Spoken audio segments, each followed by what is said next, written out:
దొరికేసావ్. హే,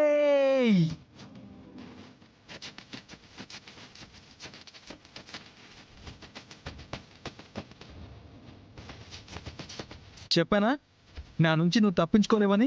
ఎలా కనిపెట్టానో చూసావా? అయ్యో, కేదార్ నేను అనుకుని మేఘలను ఎత్తుకున్నాడు. ఇప్పుడు కేదార్కి అక్కడ ఉండి నేను కాదని ఎలా చెప్పాలి?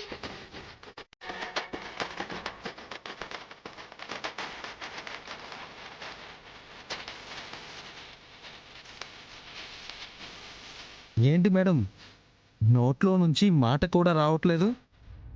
నిజంగానే రావట్లేదు కేదార్. వాయిస్ ఏంటి ఇలా ఉంది? ఎలా ఉంది? నాలానే ఉంది కదా. కళ్ళకి గంతలు తీసి చూడు, తెలుస్తుంది.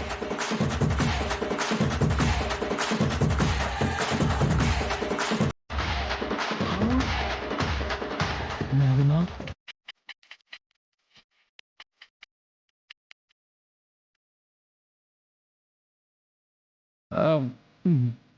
నువ్వెప్పుడు వచ్చావు? ఏమీ తెలియనట్టు నేను రావడం చూసి నా వైపే వచ్చి నన్ను ఎత్తుకున్నావు కదా. హే.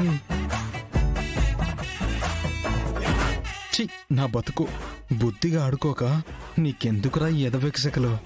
ఇప్పుడు దాత్రిని అక్కని ఎలా మేనేజ్ చేయాలో ఏంటో. అంటే అక్క కళ్ళకి గంతలున్నాయి కదా, చూసుకోకుండా తనని ఎత్తుకున్నాను. హా, చూసుంటే మాత్రం నన్ను కాకుండా జగదాత్రిని ఎత్తుకుంటావా ఏంటి?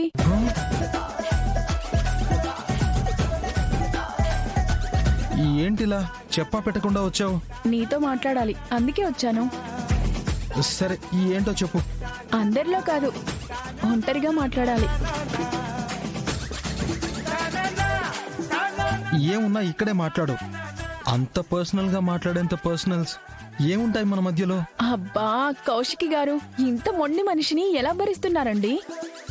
అన్నిటికీ మారం చేస్తాడు. మారం? కేదార్ పద. మేఘనా, రా రా మేఘనా. రా కేదార్.